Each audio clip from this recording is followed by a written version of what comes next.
Hello, welcome to Electric Focus, and today we're looking at the question, should you buy a home charger or should you stick with the cable that comes with the car with a 3-pin plug? Well, let's get into the video and find out.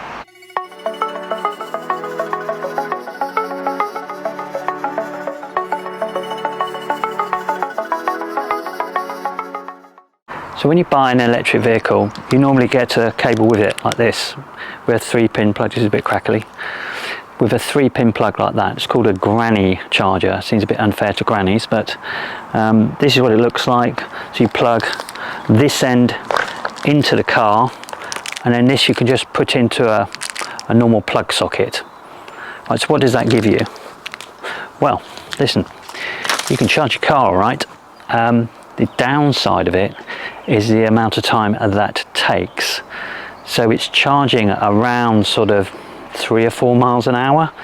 So a car like this, the Jaguar I-Pace, with a 90 kilowatt battery, it's going to take you nearly 2 days if you were charging from 0 to 100%. So that's quite a long time, right? The other thing, if you've just got a 3-pin plug, you don't have some of the benefits you get with a home charger, and let's come on to some of those. So what are the benefits of having a home charger? Well, first of all, it's convenience. You can come home, plug it in straight away and walk into the house. I mean, I have a tethered version here, which is the easiest and most convenient to have. So it's as simple as this. You get home, take your plug out, plug in. That's it. I'm indoors. It's a few seconds. So when people say it's quicker to charge at a petrol station, well, of course it is, you know, putting fuel in against charging on the road. But when it comes to charging at home, the convenience of coming home, plugging in and going in just a few seconds and knowing that you're going to have a full battery in the morning is just a great feeling, and it's extremely convenient. And what else do you get? Well, if you've got a home charger, you're going to get much quicker speeds when it comes to charging.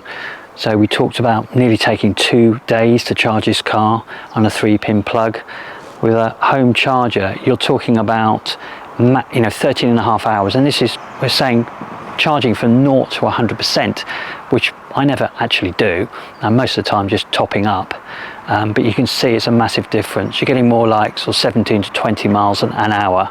And the other benefit of having a charger that can charge much faster is you can make use of things like time of use tariffs.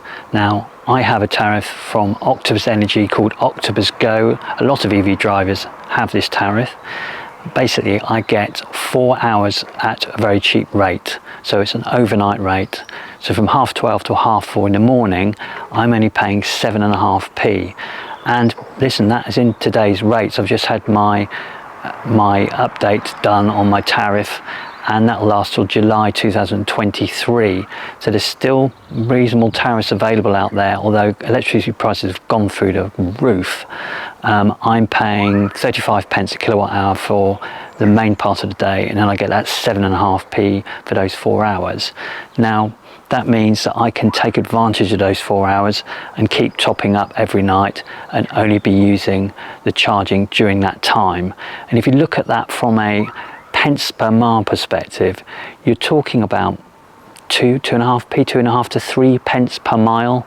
You think about what you're paying now for petrol and diesel, so it's a massive saving. So if you are getting an EV and a home charger, you should definitely look into that Octopus Go tariff. Highly recommend it.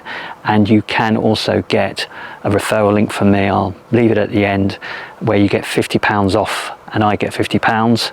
Yes, I get something out of it, but you get £50 as well. Look, it's an absolute no-brainer. Important thing to note though on the Octopus Go tariff is that you will need what's called a SMETS 2 meter, or you can have a SMETS 1 meter that is branded Secure, S-E-C-U-R-E, Secure. So if you've got one of those, then you can have a smart meter, but they do need a smart meter to be able to read your meter every half an hour, read your data every half an hour. So you need to check that out first. So what are you looking to pay on a home charger? Well, I budget for around £1,000 plus. It depends on the model you're going to get. There's some reviews on my channel coming that you can have a look at, so have a look at some of those and see which charger suits you. But they come with lots of different features, and it's worth checking out which works for you. So going back to the question, should you buy a home charger? Well, listen, I don't know, it's your money. You have to decide if you want to pay it, but my recommendation is to definitely look at it because it provides you with lots of benefits. So I hope that was useful.